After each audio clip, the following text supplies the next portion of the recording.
काल राजगुरुनगरमध्ये दिसलं तेच अंतरवाली, तेच बीडमध्ये दिसलं. मराठ्यांचे लोंढे सभेला येतात. जरांगे इशारा करताच गोंधळ थांबवतात. कसं शक्य? 58 मोर्चात कुणाला मराठ्यांनी नेता म्हणून स्वीकारलं नाही. इथे हे कसं झालं? तारीख 24 नंतरचं सरकारचं भविष्य आताच दिसतं. कदाचित सरकार जरांगेंनाच ताब्यात घेईल. नेमकं घडलंय का? 24 तारखेनंतर सरकारला 15 मिनिटे सुद्धा वेळ देणार नाही. मनोज जरांगे पाटलांचे हे शब्द. कालची राजगुरुनगरची सभा.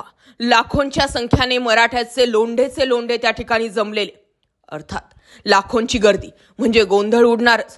गोंधळ सुरू झाला. माईकचा ताबा लगेच जरांगेंनी त्यांच्या हातामध्ये घेतला. गोंधळ थांबवा आपल्या रांगडी भाषेत, मराठमोळ्या भाषेत त्यांनी सांगितलं आणि गोंधळ थांबला. पुढे आणखीही गोंधळ उडाला. एक तरुण जो होता तो स्टेजवर आला, माईक खेचला. मला बोलू द्या, नाहीतर मी आत्महत्या करेल.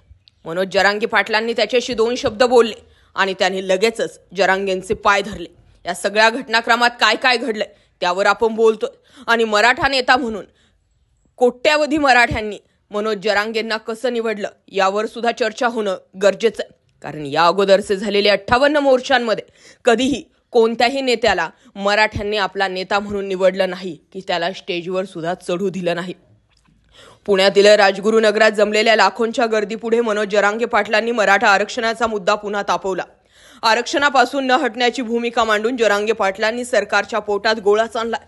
पण जरांगे पाटलांचं भाषण संपताच व्यासपीठावर गोंधळ उडाला आणि नेमकं काय घडलं हे कळायच्या आतच 5 ते 10 सेकंदात काळजाचा ठोका चुकला. व्यासपीठावरचे काही जण का गोंधळले, कोणाला चक्कर आली का, ती व्यक्ती कोण, असे प्रश्न पडेपर्यंत गोंधळ थांबला आणि चित्र स्पष्ट झाले. एक तरुण व्यासपीठावर पोहोचला. गर्दीतून जरांगे पाटलांजवळ गेला. त्यातून गोंधळ उडाला. तोवर सभेकडे डोळे लावून बसलेल्यांच्या काळजाचं पाणी झालं होतं. त्यानंतर काही सेकंदात गोंधळ थांबला. जरांगे पाटील आणि त्या तरुणात संवाद झाला. तरीही या तरुणाला भाषण करायचं होतं, घोषणाबाजी करायची होती असं सांगण्यात येतंय. हा प्रकार जरांगे पाटलांचं भाषण संपल्यानंतर 2:22 घडला. सभा सुरू होण्यापूर्वी मैदानावर सुरू असलेला असाच गोंधळ जरांगे पाटलांच्या एका आवाजात शांत झाला.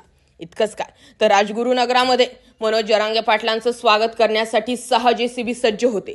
6 JCBमध्ये फुलं भरलेली होती आणि ज्यातून जरांगे पाटलांचं स्वागत करायचं होतं. जरांगे पाटलांचं लक्ष त्या JCBकडे गेलं आणि त्यांनी फक्त एक इशारा केला आणि लगेचच ते फुलं टाकणारे सुद्धा थांबले.